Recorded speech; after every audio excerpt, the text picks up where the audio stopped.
اعوذ باللہ من الشیطان الرجیم بسم اللہ الرحمن الرحیم یسبح للہ ما فی السماوات وما فی الارض الملک القدوس العزیز الحکیم هو الذی بعث فی الامیین رسولا منہم یتلو علیہم آیاتہ ویزکیہم ویعلمہم الکتاب والحکمہ۔ اب دیکھیے آپ، جیسے وہ آیت 3 دفعہ آ چکی تھی، یہ چوتھی مرتبہ آ رہی ہے۔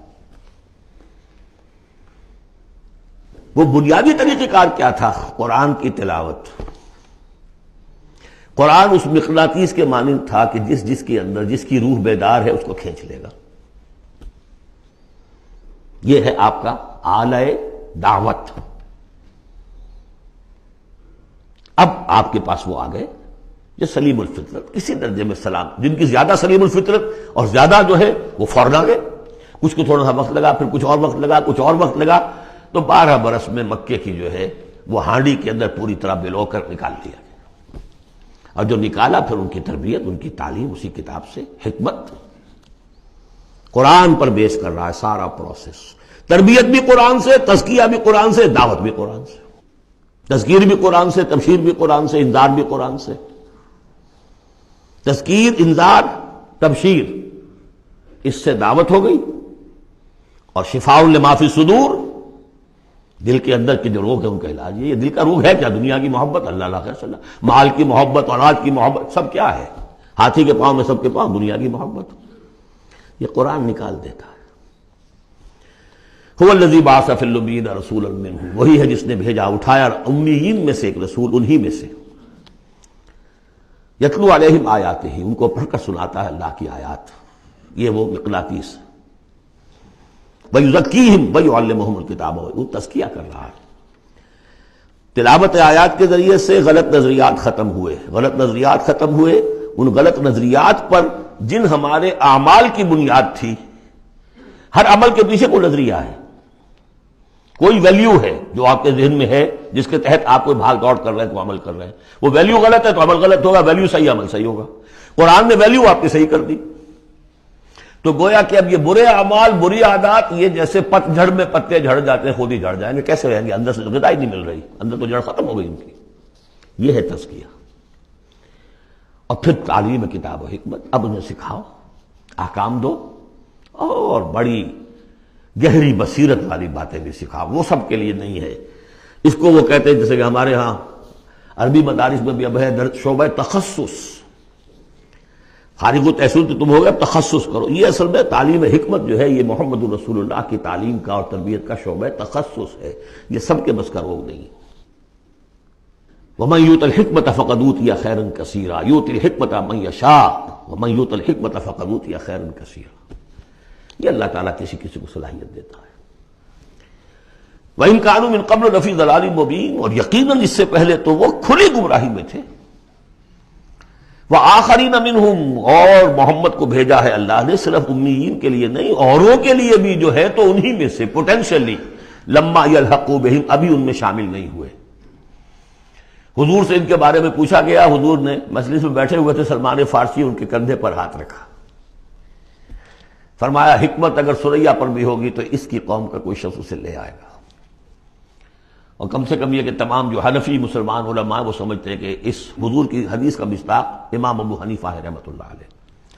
بہرحال اس میں کوئی شک نہیں کہ ایرانی قوم جو ہے بحیثیت مجموعی بہت ذہین، فتیم، فلاسفر ایک سے ایک بڑھ کر، متکلم سارے کے سارے ایرانی ہیں۔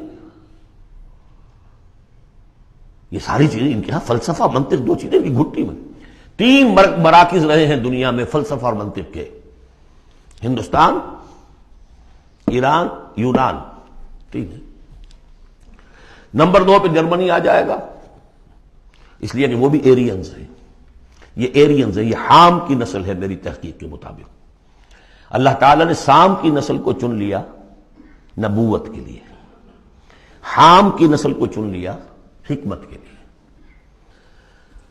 وَآخَرِينَ مِنْهُمْ لَمَّا يَلْحَقُوا بِهِمْ، میرے نزدیک اس آیت کی صحیح تعبیر کیا ہے کہ ایک نیوکلیس، جیسے کہ اسٹرکچر آف ایٹم ہے، ایک نیوکلیس ہے، اس میں پروٹونز ہوتے ہیں، اور بھی بڑی بلائیں ہوتی ہیں، اب تو ایک سے ایک نکلی آ رہی ہیں۔ جب ہم نے فزکس پڑھی تھی تب یہ تھا کہ ایک نیوکلیس ہے، اس میں پروٹونز ہیں، پازیٹیو چارج ہے، اور پھر یہ ادھر جو ہے وہ اب جو الیکٹرانز چل رہے ہیں دائرے میں، بڑا ایٹم جو ہے وہ بہت سے دائروں میں۔ تو نیوکلیس اس امت کا امیین بنو اسماعیل اور ان کے تابع اہل عرب مشرکین، یہ نیوکلیس۔ پھر سب سے پہلے ایرانی آ گئے، پہلا جو ہے نیوٹرون الیکٹران ایرانیوں کا ہے۔ پھر رومی آ گئے، کچھ آ گئے ادھر سے، کچھ قبطی آ گئے ایجپشنز، ادھر سے آگے آپ بڑھے تو ہندی آ گئے، سندھی آ گئے، پہلے سندھی آئے پھر ہندی آئے، یہ سب ہیں اب مختلف دائرے، یہ بڑھتا جا رہا ہے۔ لیکن نیوکلیس امیین اور باقی سب آخرین۔ امیین میں سے چونکہ خود حضور تھے لہذا ان پر اتمام حجت آخری درجے میں ہو گئی، لہذا ان کے لیے کوئی رعایت نہیں تھی، اگر ایمان نہیں لائیں گے تو قتل کر دیے جائیں۔ یہ سورہ توبہ میں ہم پڑھ چکے ہیں۔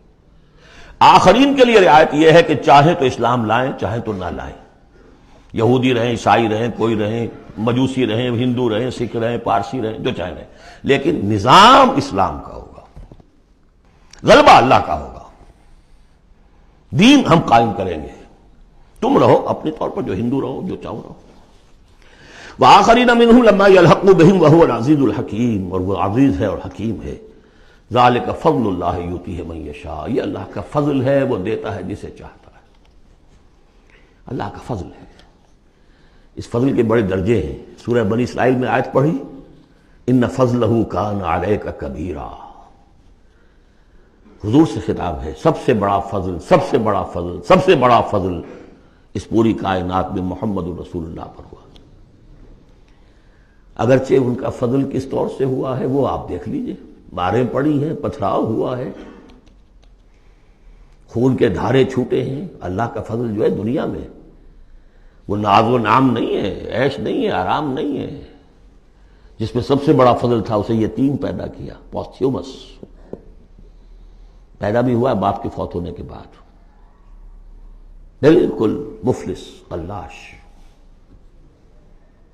وہ تو دائی حلیمہ کو کوئی اور بچہ ملا نہیں تھا تو قرۂ فال بنا میں من دیوانہ زدن ہو گیا معاملہ، ورنہ لوگ جاتے تھے، اچھے کھاتے پیتے گھرانوں کے بچے لیتے تھے، یتیم کو کون لے جائے گا؟ لیکن وہ یتیم پھر کیا بنا، در یتیم۔ وَوَجَدَكَ ضَالًّا فَهَدَىٰ وَوَجَدَكَ عَائِلًا فَأَغْنَىٰ أَلَمْ يَجِدْكَ يَتِيمًا فَآوَىٰ۔ پھر جو کچھ ہوا ہے سخت، آپ کا جو نوجوانی کا دور ہے، سخت مشقت مزدوری۔ آپ کہتے ہیں میں قریش کی بھیڑیں بکریاں چند ٹکوں کی مزدوری پر چلایا کرتا تھا، قراریت، درہم و دینار نہیں، قراریت، ٹکے پیسے۔ بہرحال یہ دنیا کا معاملہ اور ہے۔ فرمایا وآخرین منہم لما یلحقوا بہم وہو العزیز الحکیم، ذالک فضل اللہ، یہ میں بیان کر رہا تھا، فضل کبیر بلکہ فضل اکبر تو ہوا حضور پر۔ پھر جو بھی محمد کے دامن سے وابستہ ہو گیا، بہت بڑا فضل ہے۔ چاہے اللہ نے ہمیں پیدائشی طور پر یہ فضل دے دیا ہے، ہم اس فضیلت کا قدر نہ کریں اور وہ پھر راندہ درگاہ حق ہو جائے، وہ دوسری بات ہے، اللہ نے تو دیا۔ بل اللہ یمن علیکم ان ہداکم للایمان، تمہیں اس راستے پر ڈال دیا ہے اللہ کے بندو، تمہیں پیدا کیا وہاں جہاں تم نے پیدا ہوتے کال میں اذان سنی ہے اور دوسرے کال میں اقامت سنی ہے، اس سے بڑا فضل کیا ہوگا؟ لیکن تم نے اس کی ناقدری کی تو یہ دوسرا بات ہے۔ ذالک فضل اللہ یؤتیہ من یشاء واللہ ذو الفضل العظیم، اللہ بڑے فضل والا ہے۔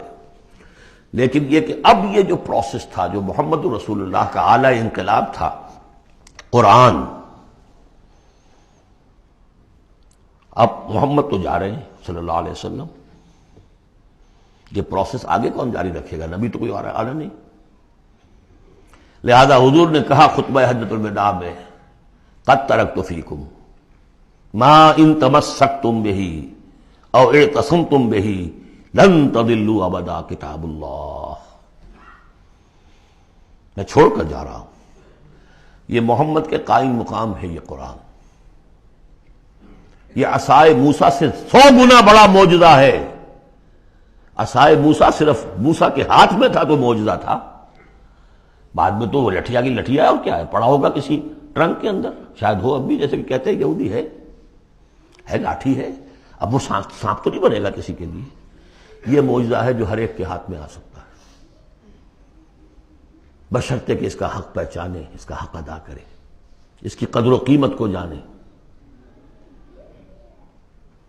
افبہذا الحدیث انتم مدہنون وتجعلون رزقکم انکم تکذبون، اس کے ساتھ تمہارا یہ معاملہ ہے، یہ مداہنت ہے۔